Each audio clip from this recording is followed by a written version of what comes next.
Hi and welcome to the best thing you watched this week with Chris from Movies and Munchies and myself, Ruben from the Ruby Tuesday. I am just moving my chair because I'm trying to find a comfortable position and be near the mic at the same time. I need a giraffe neck.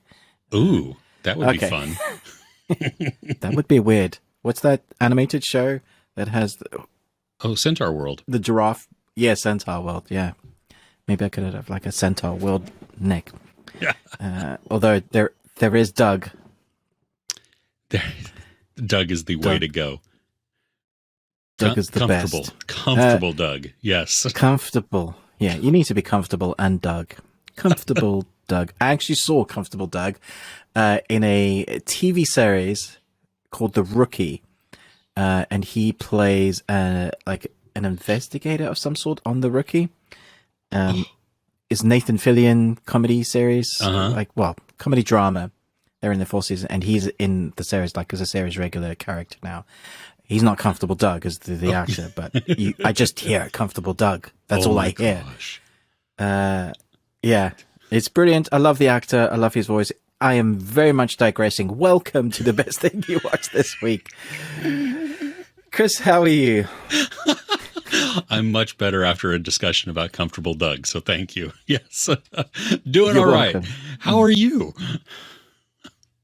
Yeah, it's been a busy week full of content. Happily, it's one of my better weeks of content, so I don't feel as burnt out as I sometimes do when I've watched so much stuff. I think I'm getting better at starting to watch stuff and go, I don't want to watch this, and just say no, even for like, this might get a lot of views, but it's not going to bring my soul joy, so I'm not going to do it. And then I put that to a side, and generally, you'll see my reviews now are happier because they're few and far between, but they're also stuff I want to cover. Yeah, that makes a huge difference to your entire outlook on life, right? Really does. Yeah, there's nothing worse than beginning something, knowing it's poo, and then trudging on because, well, I'm just going to review it, and it just sucks my soul out every passing minute. So, good on you. Exactly. Good. How's your week been?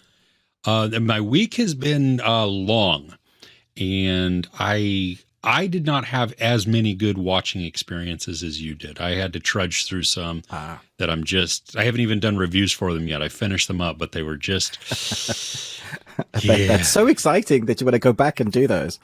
yeah. They were a lot too. That was the other thing, that it wasn't a quick movie. It wasn't a quick watch, something like that. I mean, it was an in-depth series, and So, but I did have some good stuff too, which we will talk about. Nice. Yes. Well, before we get into the best things we watch, as always, I'm eagerly anticipating what weird question you're going to ask us, guys. Well, I'm sure the viewers and the listeners are all like, we're ready. Let's do this. Yes. Okay. So this one, it is weird, but there you go. Would you rather sleep wearing handcuffs or a bike helmet? Handcuffs, easy. How come? I was just thinking, a bike helmet on your head, trying to get comfortable with that kind of cushion, but also hard pushing down. And if you've ever tried to sleep with even these headphones on, it doesn't work. After a while, you're going to get a cramp in your neck, probably get a migraine of some sort. Handcuffs, you could put in a place or put like a pillow underneath, put some coverings to elevate because you don't want to be pulling on the handcuffs the whole night. And if you have a certain type of background, you could just pick them and then you'd be fine. This is true. They have multi uses at that point also. I agree. I would go handcuffs also for all of the same reasons that you listed.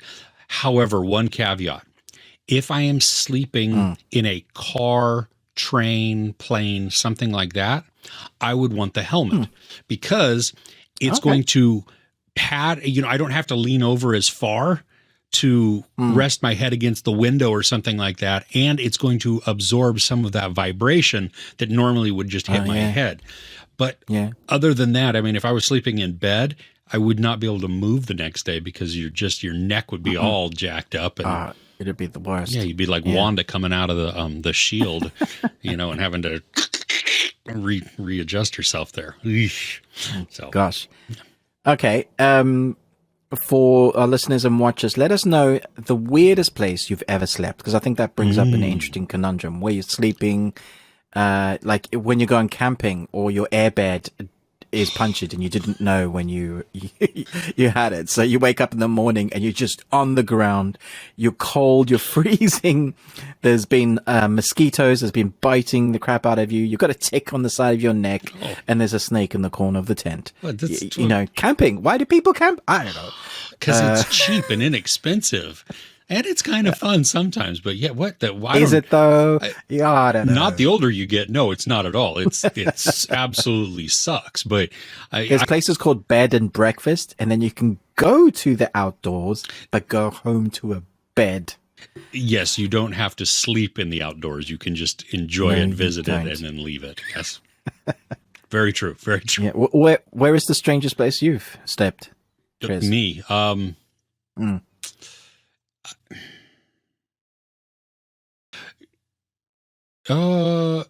don't know. I don't think I've slept any place weird. I took a group, I went with a group of people to Guatemala one year. And because of how we left, where we left and where our connecting flight was, it was like a red eye. And so we left from Northern California, where I live, to North Carolina for our connection. But we flew overnight and we arrived at something like 4 a.m. or something like that. It was crazy, 3 or 4 a.m. And the terminals were all closed. No connecting flights. And so all of the people that I were with were just spread out all throughout the floor, just laying everywhere. I mean, you had your backpack under it and everything, just sleeping.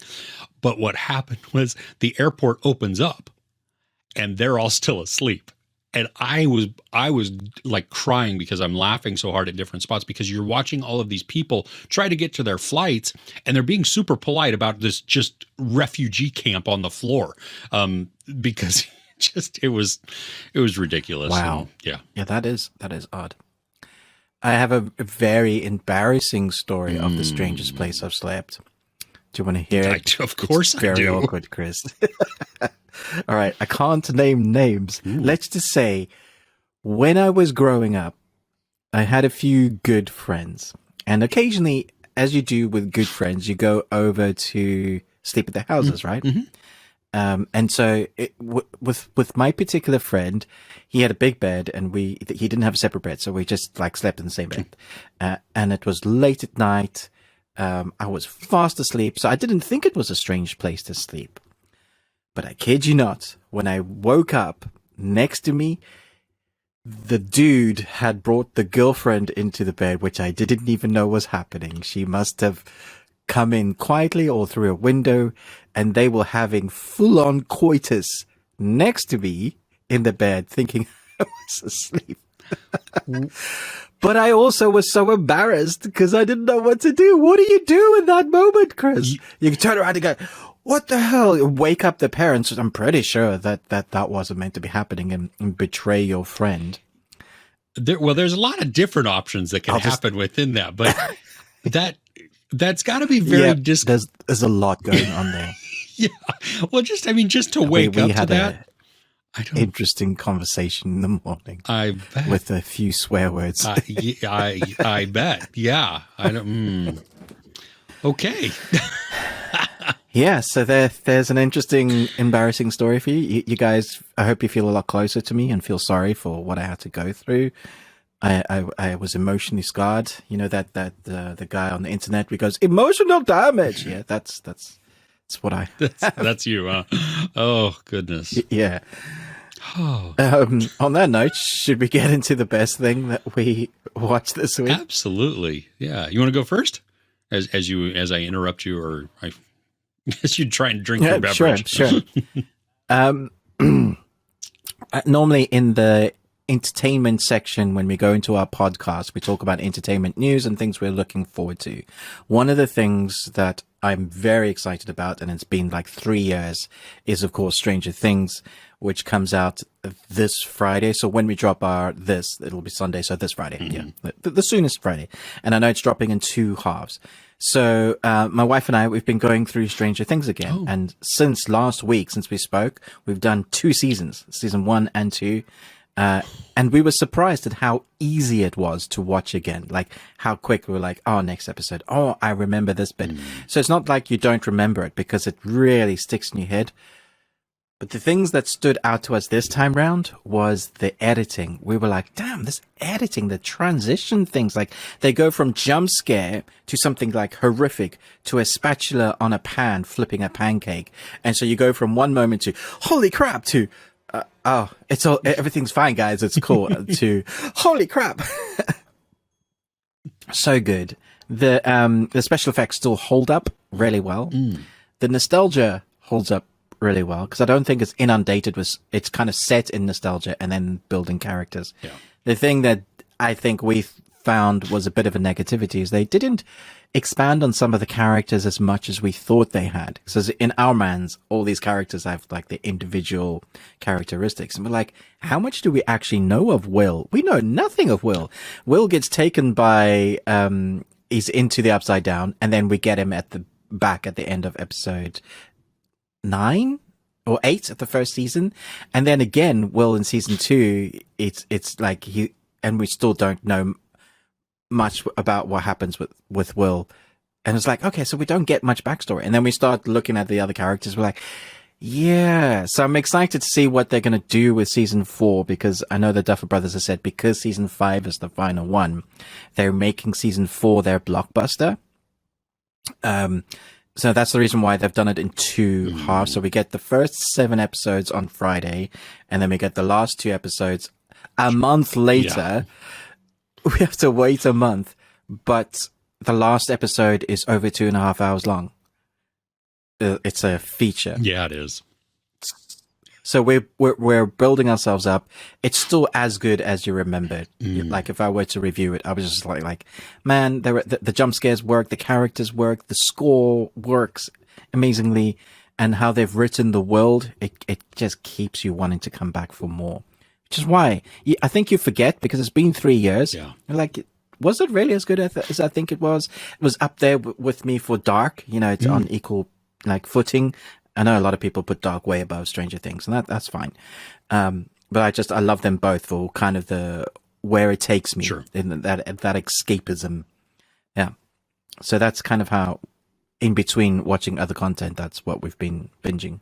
Well, and that's probably helped your entire week and your outlook by watching something that has been fun and that you just, you remember fondly. And it's such a great confirmation to have it be still a fond thing that you're like, oh yeah, I like, still this totally was great. Yeah.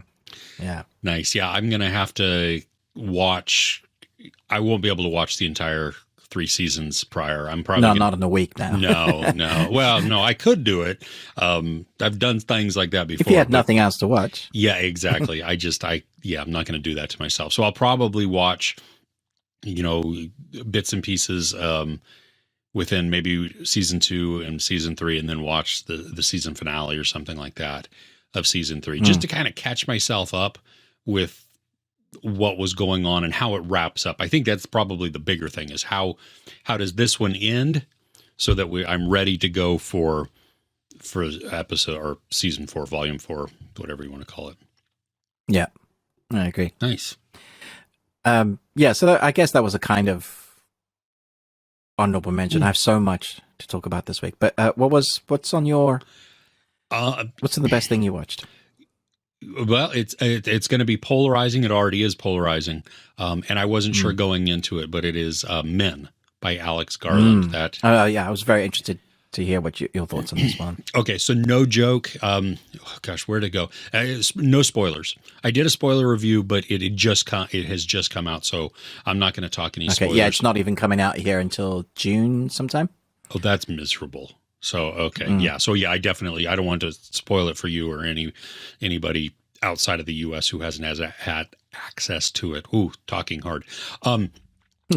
So I didn't really know what to expect in this. And basically, I mean, the premise is we have Jessie Buckley playing this young woman who has experienced a loss. And she goes to basically kind of a remote countryside village. I mean, it's just out in the middle of nowhere, as kind of a retreat, just to get away, to restart, refresh. And she then encounters different men in that village. And the story is, it slowly builds. Now, it's creepy the entire way through, but the way that it builds upon itself to just add discomfort and then anxiety to all out horror. I mean, you're like, what in the, I mean, literally, jaw dropping, kind of laughing uncomfortably. The score and the sound design within this movie are phenomenal. The score is used sparingly, but then in the right spots, and it really enhances what's going on. Once the final scene ends and we go to the credits, there is no score. There's nothing. It's silence. You're just, that's airy. You're just sitting there, and we're like, and it does like a whole title treatment before it actually goes to the scrolling credits, like most movies do. And halfway through the scrolling credits, you slowly hear this musical score start to ramp up, and then it plays, throughout the rest of the credits there. This is going to be triggering for a lot of people for a whole bunch of different reasons. You're going to have some people who absolutely hate this because it confronts something that is probably a very large avenue or area within their life that they don't want to admit, or that they're proud of that they have and really shouldn't be proud of that they have. From other audience side, it's going to be very relatable. I think that's probably the good word to it. Is that what you mean by triggering? People will be able to relate stuff that's happened in their lives. There will be some of that. Yeah. I think a large portion of it is relatable, but then it's also going to be triggering because of the confrontation. That's the word. Yeah. The confrontation that another section of the audience receives, and right. You can, and you have a choice when you watch this and how you perceive it and how you internalize it. And you can either go, wow, okay, so that was a good message and it invites me to examine something, or screw you, don't tell me what to do, don't tell me what to think, you stupid woke film, goodbye. And and I use the term woke as just loosely because I don't think it's a woke film. Anything like that. It's just, those are some of the arguments that I've already seen. Even mean. It's such a term that people like that have brought up to, just put that face on it. I feel uncomfortable. This doesn't agree with me, and I think it should be this way. Let's stick to our stuck ways, and therefore add this word to it, which now covers. No. Yes. If you use, I'm sure I'm triggering some right now. Well, of course. Well, if you use woke as an insult, I already know where you stand. Then I'm whatever. Exactly. Okay. So but I mean, in terms of a creator, Alex Garland is genius. I mean, not just a director, but writer. He wrote the screenplay for Annihilation, and he wrote Ex Machina. He also wrote a bunch of Devil May Cry from the game. He did Devil May Cry, Bloody Palace Mode, Virgil's Downfall, which is very interesting because it's an interesting story. It's quite dark. He wrote 28 Days Later. He did the novel of the beach, the Tesseract novel. He wrote Sunshine. That's just his writing. Whoa. Okay. And then I believe he directed Ex Machina and Annihilation, which are both fantastic. Yeah, and also are builders. So I guess you kind of know what you're in for when you go and see Men. Yeah. And it is, I loved the building intensity that it has because it starts out at kind of a high point, but you don't totally understand everything that's going on within the context. And it piles on, and his use of discomforting imagery. I mean, it is visceral towards the end when there's no, it is like, and it was so funny because like the people, you can hear them obviously because they were not quiet about their feelings on the film as they got up after it ended. Oh, really? Oh yeah, like so there was a group of younger, I mean they're probably mid-20s. They got up and they're like, what the crap was that? And then like some older guys got up and left and they're like, well, that was an effing waste of time. And it's just, and we're sitting there because I saw it with my wife and my oldest son. My youngest had to unfortunately work, but it was just, and the more that we processed it, because on the ride home, me and my wife are talking about it and just discussing what we think it means and, all those different ideas. And then I was just putting down all of my thoughts before I did my review, and it was like, wow, I love this story. I love the way that it was presented. And while I may not have, like, I really enjoyed it coming out of the theater, but an hour after that, my appreciation had skyrocketed from that. And so that's interesting. Yeah. So it's going to be one that I really want to revisit. But I also am horrified to revisit because of what it shows. But yeah, it's I think if you have an open mind, if you're able to go in or you enjoy going into films that can make you think and cause a discussion, then this is the one to do it. And I was talking with somebody online where they were, if you can appreciate the discussion and the conversation that it creates, it doesn't matter if you like the movie or not. You know what I mean? You may still consider the movie to not be a great movie, or you may go, you know what? I understand it fully. I am enjoying the conversation and the discussion that it brought up. I still don't like the film. Hey, that's great. There's nothing wrong with that. And I think that's actually a more valid point. If you have a full understanding of what it is and you've discussed it, you've dissected it, and at the end of that, you have come to be like, no, I just didn't enjoy that. Awesome. Now you have a valid argument for why. So, nice. Yeah. Well, I may watch it. I'm not so sure. I've seen the trailer and just the guy's smile alone freaked me out. So it's just like, whoa. I think from a horror standpoint, you may not enjoy all of it. From a story standpoint, though, and from from your background and just who you are as a person, I think the message of it, I think you will appreciate. So that doesn't really help anything, okay. But intriguing. Yeah. Okay, so talking about audiences' reactions, I had the opportunity to go to London this week to watch the FDA press screening for Top Gun Maverick, and I thought, yeah, gotta talk about this. It was interesting. It was an IMAX screen. It's the one in London. IMAX I think it's the biggest IMAX they have there in London. Huge screen, huge audience. I think it's like a couple of thousand or something. Whoa. Going in was interesting. There were two lines, all press people. 3/4 were press for people like Empire Magazine, Total Film, BBC One Radio. I was with a friend of mine who does like the composer series, so he was interviewing the composers, the 3 composers that made the score for it. So I was like, yeah, cool. I'm in this line. But it's interesting how they made those guys wait, and the quarter that was left were content creators and like TikTokers that had been invited just separately, and they all got to go in straight away. And at the end of the film, as soon as the credits started rolling, they didn't even wait to watch the images that were playing with the credits. You could totally see who those were, like the demographic, and they got up and left. And which I thought was rude in itself.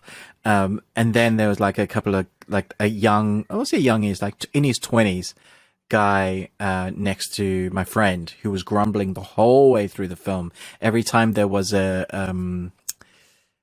like an emotional mention or nod towards the previous film, he would go, "Oh, why did they have to do that? Oh." And I was like, why are you here? Like, you got to know that the type of film that you're in for. Because thankfully, on the other side was me, so John wasn't put off because I was on the ride. The thing is, I was surprised at how good it was, and I'm of the opinion that I think it's better than the original, but only because the original exists. So it's in a weird universe where it's so good because they've taken the bits that really worked, and they haven't brought the cheese that didn't quite work or the sexism that is obvious still in that first film. They've taken those bits, like an emotional baggage that worked really well, taken those characters that work really well, and then actually given it a story that works really well, and put these characters through their paces, I guess. And I was just like, wow, this is far better. Like, my expectations were this is going to be good. And then I was like, this has actually got a good story. I wasn't quite expecting that. Of course, there are emotional bits for our characters that we see that I was just gobsmacked by. I was just like, yeah, there's a lump in my throat. I wasn't expecting that. Since talking to my friend John, who does the Composer series, because he's had some insight, like sort of behind the scenes and the sound and effects and the cameras. I knew they put cameras in the cockpits, but I didn't know they were using IMAX cameras in the cockpits. Oh, wow. So like, whatever compact versions they had 2 or 3 around because those variances of shots that you see probably 2% is what's on the film because of the 800 hours of what they've actually shown. So they worked and worked and worked at this. The actors had to go through 3 stages of different airplanes to get up to the parts where they actually can stomach. Because, I mean, the speeds that we're pulling, I presume that's realistic to what you can do nowadays, or the G's.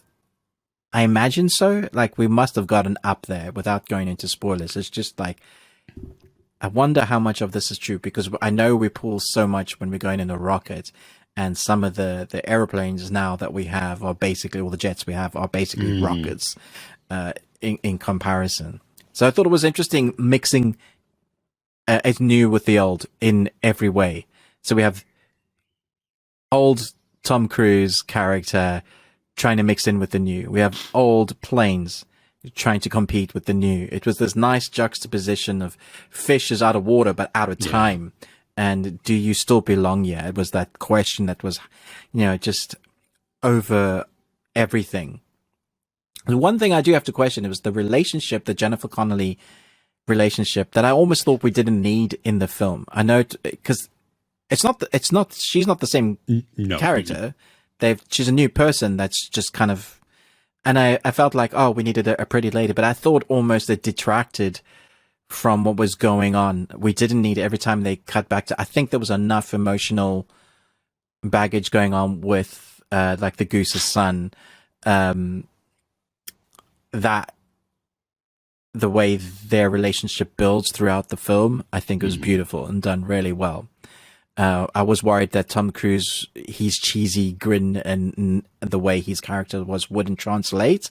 Definitely did. It was just like the perfect amount of, and then of course, like what is your story? Is it going to carry any weight? And I remember you saying when you were talking about it, how they removed the names of the place, and I did crack up because their mission is to go to blah blah blah and stop blah blah blah from happening. And I was like, it really does feel like they've, because of where we're at in today, like with war, possibly breaking out at any point, who knows? Somebody pushes a button or says one thing wrong, we go to war. And so they had to be very careful, but it was funny. I was like, yeah, I do wonder where they were actually, because you could have had a whole bunch of dialogue in there about the place. But I don't think you lose anything from it. I think you get the idea behind it, and it was tense enough. The mission, you felt like, yeah, and I'm not sure who's going to survive this sort of. But yeah, I had so much fun. Sound design was bonkers. Like the reverberation in the seats when they're in the cockpits and they're doing this like the Star Wars Kessel Run in their jets, and it's they don't have any inertial dampers because this is not sci-fi, it's just real. And they're like, and you feel that, you see it, and it's like, and when they have to pull up, there's like this moment where you feel your stomach drop because you see their faces. They're like, oh, and the vision blurs, and you're like, oh my God, he's gonna pass out, he's gonna die. Yeah, literally holding your breath, going. So well filmed. Well, isn't it crazy how we have so many scenes that are similar leading up to the finale type of scene, and yet the finale is still just as exciting as all those other scenes. I mean, we know what they're going to do. We've seen all of this, up at. They've been practicing. Yeah, exactly. And yet I'm still like,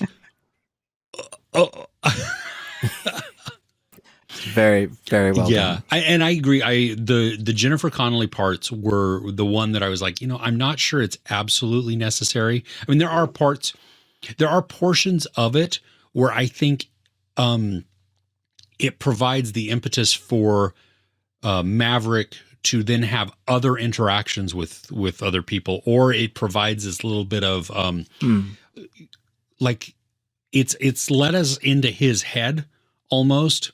Like there's some growth for his character with her. Yeah. Well, and also she becomes like, she is voicing like his own internal conversation, maybe, where it's like, well, these are your pilots, and so instead of him having the thought of that, he's having a dialogue with somebody. The relational aspect of it, though, I mean, that romantic side of it, it was just kind of like, sure. Okay. Yeah. It makes sense that I don't think you would have a relationship. I mean, that's not weird, but it felt inserted for this. You know what I found really weird about that, though, is the house that they went to looked exactly like the house from, like, even where he pulls up on the motorbike, the shot selection. I was like, that is confusing me because I know it's not Kaylee McGillis. But you're trying to force me to think that it's her, or you're just trying to get my brain cells to override that. It's fine. That there was always this pretty lady that he had, this relationship with. And I was like, that doesn't work. I still have my cognitive functions. Well, and like, I agree, because there was one point where I'm like, are they trying to say that this is the Kelly McGillis character? But then they show her in a brief little flashback. You know what I mean? Like, and she's not the only character that you see just from the flashbacks. And so it's, no, like, I was like, well, that's very confusing. Yeah, you're right. So it's weird.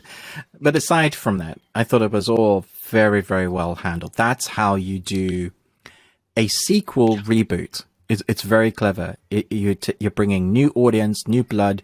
You could potentially take those characters and go and do your own thing. Didn't even need to have young Tom Cruise. It's given it a new, like, if you had a good story, you could totally carry on, because what you can do with planes now, it's a very different world.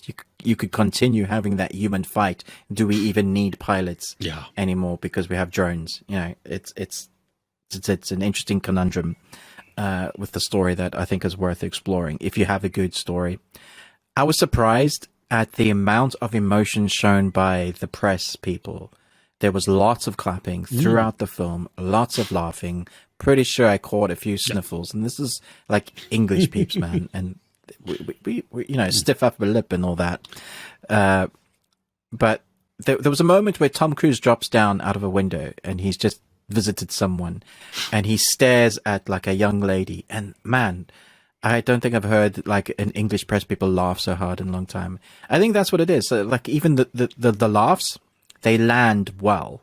The timing for things is executed flawlessly.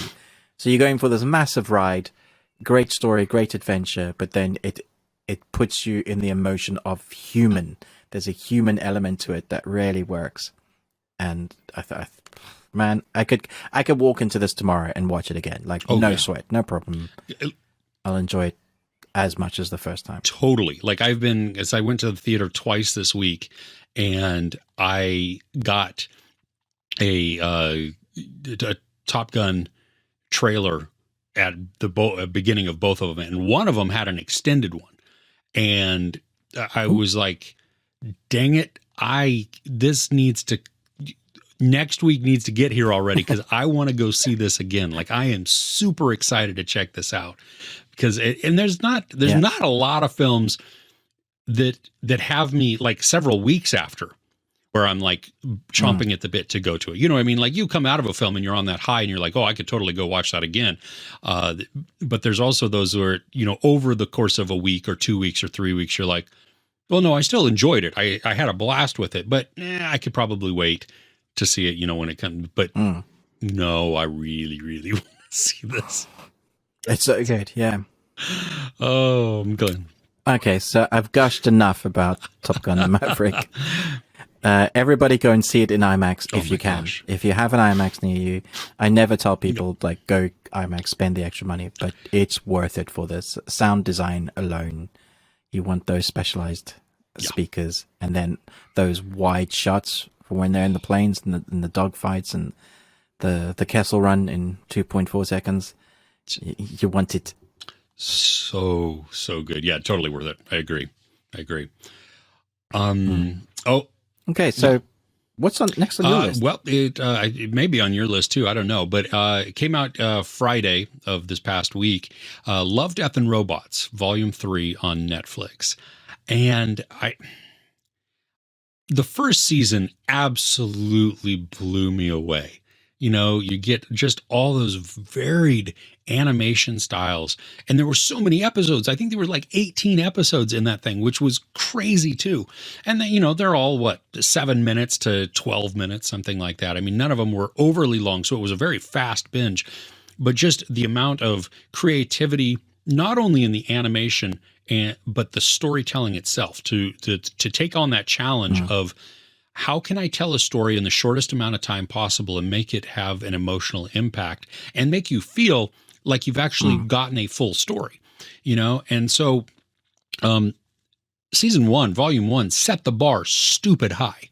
So when volume 2 came out, I had that same expectation, and that was, it had 8 episodes, I think. So it was much less. There wasn't as variety. There wasn't as much in the variety of the animation styles. And so it was just that season.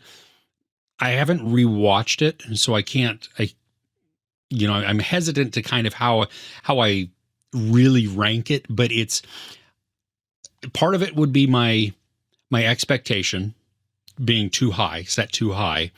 But then I think that it didn't live up to just its potential also. Like I wish they would have added more into it, maybe chosen some different stories or whatever. Going into volume 3, there was a sneak peek earlier in the week. I watched that, and they also showed some other episodes from the first 2. It was a lot of fun. I think we got 4 episodes out of the 9 that in volume 3. But something I really appreciated was the director's interview at the end. They sat down with Tim Miller and David Fincher. And so that was really cool just to hear their insights and everything. But this volume, there were some of the episodes where I am like jaw open trying to figure out, this isn't actually animation, right? I mean, this is just, you've maybe painted a little bit over some film, or you've added a filter to it to make it seem like it's kind of animation, because what you're doing with this is blowing me away.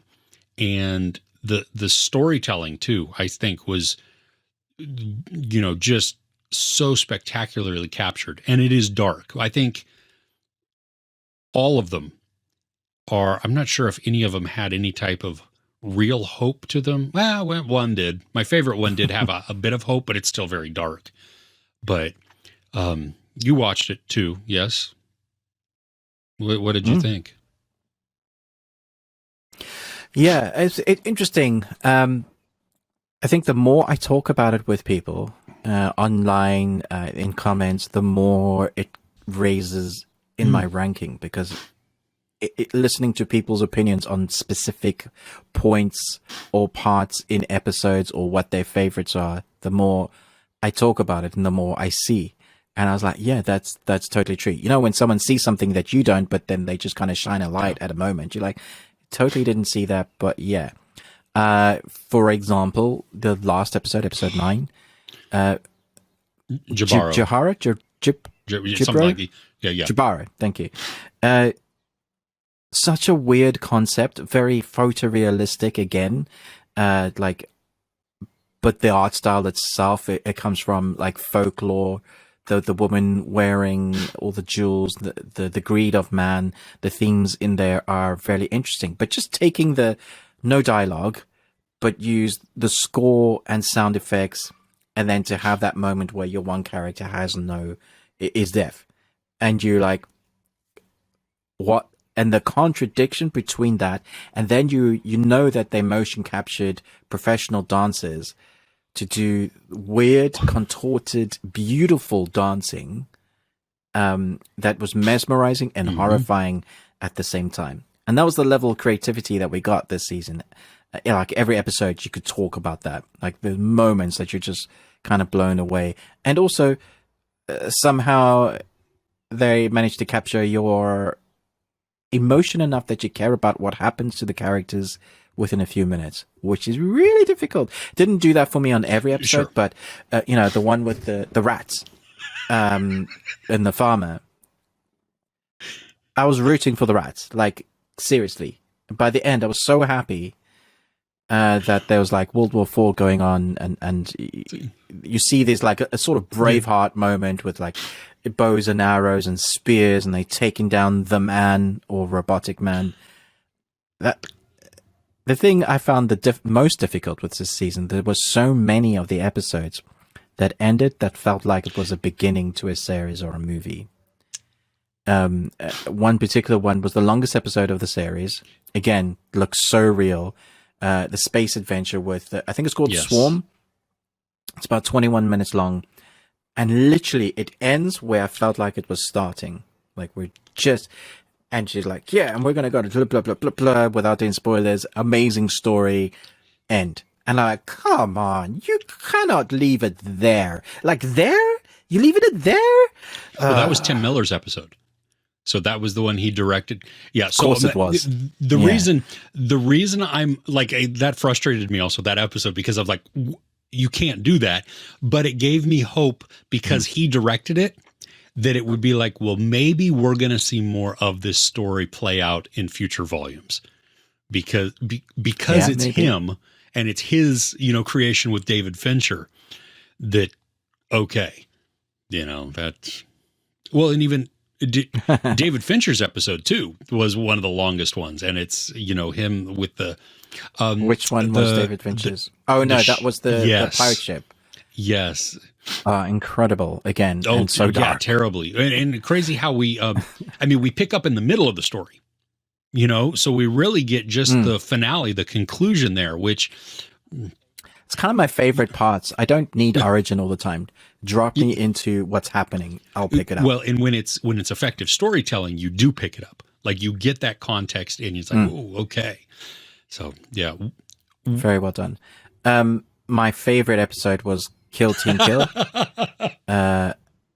because it was an 80s movie. It's an 80s action, dialogue heavy in just like 11, 12 minutes. I was like, man, I want a movie like this, but also genius. But then my favorite might have been the Mini Zombies one, which was all zombie movies in like 7 minutes. Like, how many zombie movies did you see in there? But it's so well done because of the different locations. I was cracking up. Oh, it was so good. Well, and because they do that technique where I played around with it when I used to be really into film editing, where you take a big wide shot from far away, and then you over sharpen it. You add layers of Gaussian blur to it, and you enhance certain colors and everything, and then they speed it up, and so it was great. Exactly, it starts off so bizarrely too, but yeah. For me, my favorite episode was the very Pulse of the Machine, the one that takes place on Io, that moon of Jupiter, and. Beautiful with the poetry. Yes, and that's why I loved it, because it was so different, that which I don't know. I mean, I don't think whatever your favorite is. I mean, there's no wrong choice to that. You know what I mean? It spoke to you however. No, but I mean, just being able to talk about each episode and like, wait, was that my favorite? No, was that my favorite? they're all so good. It really incredible Dude, season. and the three robots, oh my gosh. Oh my gosh. You see, I wasn't sold on that one until the last 10 seconds.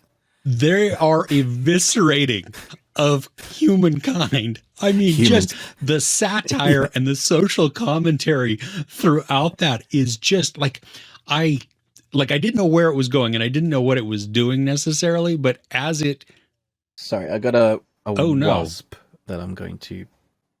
He's pretty Ew. big. I'm gonna wait till it That's goes. not good. Go ahead. Yeah. Yeah, Okay, Give me a few yes. seconds. Oh, Oh, good. he's outside. I'm gonna. Yeah, I'm gonna no go close the doubt. door. All right. Well, that's just absolutely freaky.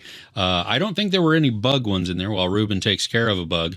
And don't correct me if a wasp is not technically a bug, whatever. It's not a human and it's not a rock. So it's got to be an animal or a bug of some sort. So there you go. Sorry, I was like, that is a big boy. I don't I don't need that in my life today. No doubt. Yeah. What were you I was saying? entertaining my. The impetus of I don't even know. I was entertaining myself once you got up. So there you go. But yeah. No. Yo, it was just three robots. Oh, that's what it was. That did I say robots? Did I just say robots? Ribbits? Three ribbits. The like it made me laugh throughout, but I laughed harder and harder as the minutes went on. And it's a fairly short episode too, but once we get to the end, it was like, oh wow, that was just so good, you know, and I had not remembered the first episode or the original episode of the three robots until the finale of this episode. You know what I mean? Like then it was like, oh, that's right. Yeah. Of course. Yes. Those things. Yes. Yeah. Yeah. Yeah. That I did laugh for quite a while. I was like, man, how did I not see that coming? Of course. Why would there be any hope? They've been destroying us the whole episode. Exactly. Yeah. We suck. I get it. Oh goodness. So yeah. You know what? Let us know in the comments. Did you watch Love, Death, and Robots? What's your favorite episode from Volume 3? Maybe what's your favorite season, or what's your favorite all-time episode? That would be hard for me. I'm not even sure which one that would be. Yeah, but yeah, that was.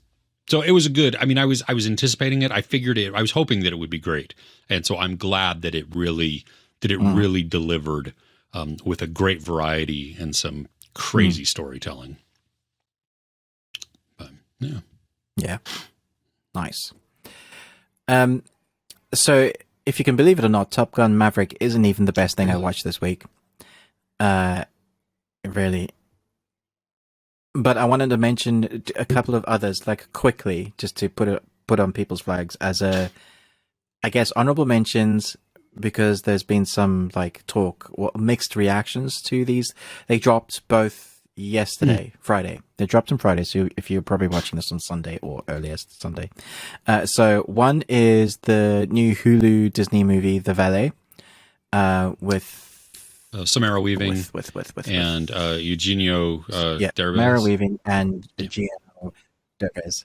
A movie star in a parking valet at a Beverly Hills restaurant to pose as her lover to cover for her relationship with a married man. Now, this was much better than I was expecting it to be. It had me laughing. It had me going, wow, this has an emotional heartbeat to it.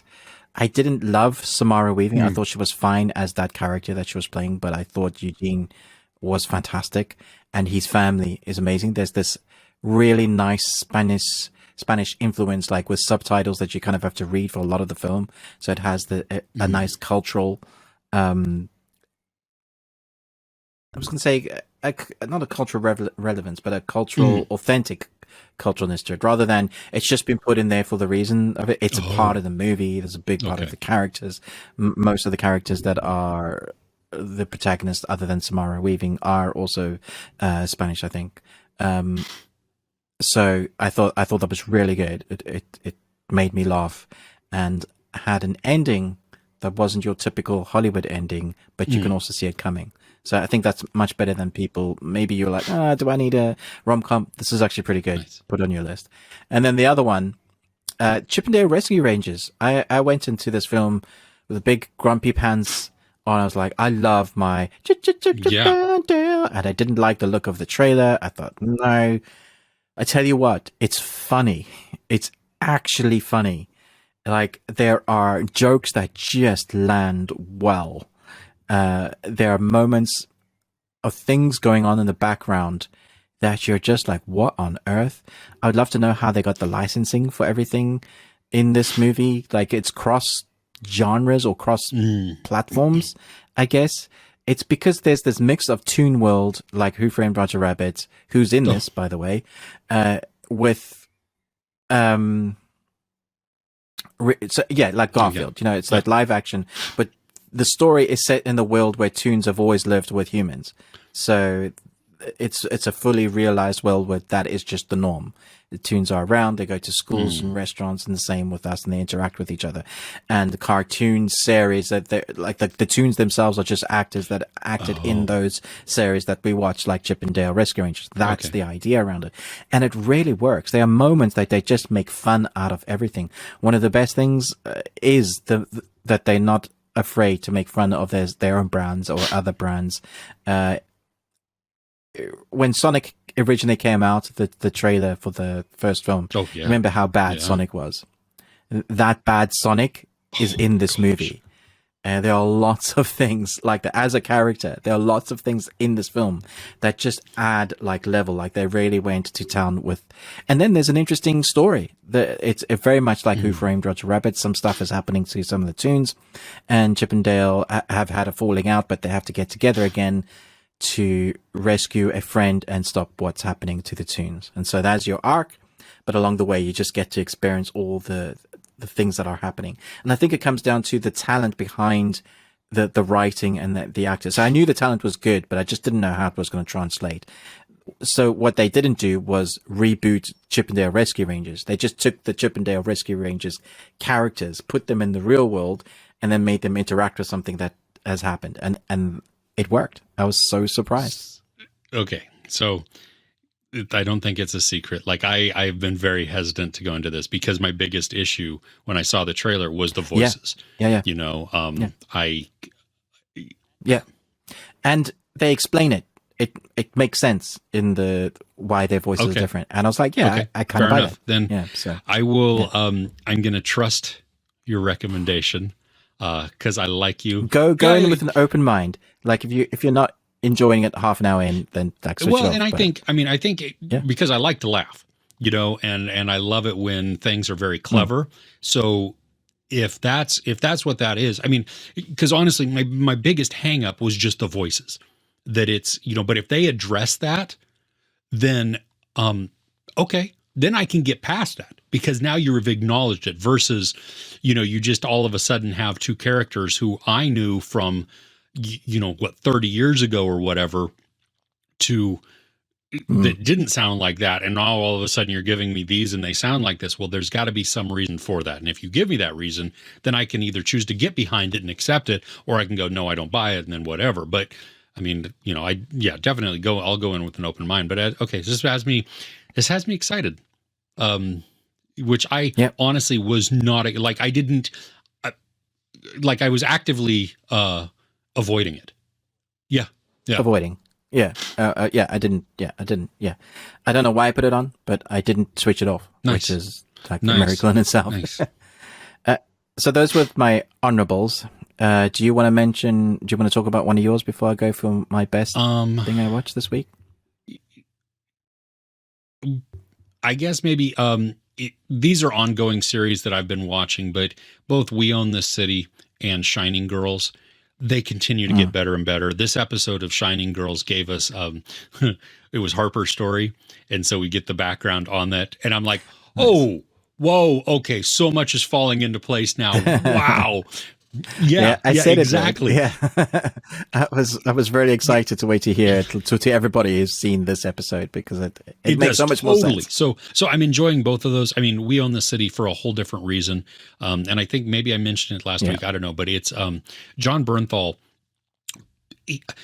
Like he is playing his character so well that I worry, like I have to actively check myself to be like, this is just the performance. Don't hate him. Don't transfer your disdain or your He's disgust such to a the good actor, actor. though. So because I don't want to see him in another role and be like, oh gosh, because that Yeah. I need to be able to separate it, but he's so good that it's like I'm sucked into him and I only see this character of Jenkins who he's portraying. And it's like, All you need to do is watch him do some interviews. He's the nicest guy. Like he's so down to earth and funny and light. Yeah. good. you'll be fine. Okay. Because so both of those are definitely worth checking out. Shining Girls only has 2 more episodes. Actually, We Own the City, I think, only has 2 more episodes as well. So it is, it's Nice. Yeah, I'm kind of waiting until We Own the City's all out, and I'm just going to watch it. And I, in my comments, I've been getting a couple of people who, like one guy I was just chatting with last night. He was in the Baltimore Police Department when this was going on, and I'm like, "What the frick?" And he's like, "Dude, it's like 95% accurate," and I'm like, "Oh, that's even more." Oh wow, horrible. they got it right as well. That's terrifying. You expect. I know it was based on true events, but you expect them to take some creative license to make it more dramatic or whatever. But I guess maybe they didn't need to as much because it's. Oh my goodness. Anyway, yeah. So there you go. Those are my 2. So what was the best thing you watched this week? Yeah, so we finally got a certain film arrived. I've been chomping at the bits to watch this. Everybody else but us in this part of the UK's seen it, or the world, it feels like. Although I know in Estonia they haven't got it yet because I have a friend there like, but when I see it, and I'm sorry, man, I just don't know what's. But Everything, Everywhere, All at Once. Yes. Oh my goodness! What was this film? It breaks all genres. It is everything, everywhere, all at once. Also, I'm so glad I didn't watch this before I watched Doctor Strange and the Multiverse of Madness, because I think if I had, because I kind of understand where you're coming from now. I think if I had, I'd be pissed off with Doctor Strange, and because this is a much better multiverse movie. This is the Doctor Strange multiverse movie we should have had. Like, the characters should have spent this amount of time in the bonkers universes that they experience and embraced the weird the way this film does. I mean, I was physically going, oh, no, don't do that, don't do that, don't do that. And then I was, holy crap, I didn't even think about that. That makes so much sense. Like, you could totally do that. It had me the feelings of the first time I watched The Matrix to the creativity of Avatar. Like, I'm just thinking of moments where I was like so enthralled with a film, probably like Lord of the Rings. That feeling when you come out going, I just watched something really good. And it's 2022. They did something fresh with the genre of sci-fi multiverse, because we've had so much of that recently. And they made it a human story that you really cared about what was going on. In fact, the conversation I had with my wife was, if you took the sci-fi away and you just had the story about the family, you would still just care about the story. Like, the emotional intent was there, but it was the themes that they were talking about in the sci-fi that was the emotional kind of gut punches. You understood what they were trying to say without being preached at, which is a very difficult thing to do well. But can we just talk about the rocks for a second? Because I don't think I laughed so hard. I was just like, this is brilliant, but also laughing at the same time. Seriously. No, I know. It was, you have two inanimate objects, and that, oh my gosh, like some of the best dialogue coming from that. And it was so stinking funny and unexpected. That was the thing that got like, but then there is some depth to a little bit of their conversation. You're like, Yeah. whoa, I'm not expecting this either. Yeah. Just Yeah. No, there's some proper depth. My wife had no idea what we were watching, and she was kind of miserable. yeah. She didn't want to go. And I said, "No, you're coming with me." And she said, "Well, I enjoyed it." And I said, "I'm pretty sure you enjoyed it." And she's like, "Okay, it's a day off. You know, she could just be she's studying for something at the moment. She could be studying or resting." I'm like, "No, we're going to the cinema." And so it starts off, and it's like subtitled. And they're like, oh, I'm making her work for her film, right? She's having to read, and she's like, I like Michelle Yeoh. That's she's nodding along. She's got her popcorn, her M&Ms. She's relatively happy. But you're watching the wife do receipts, and she's doing receipts, and there's these security cameras. The next thing you see her husband do some weird stuff on the camera, and she looks at me and she's like, what just happened? And I was like, I told you this film's going to be great. And then from then on, we were just in the zone, man. The film just grabbed me.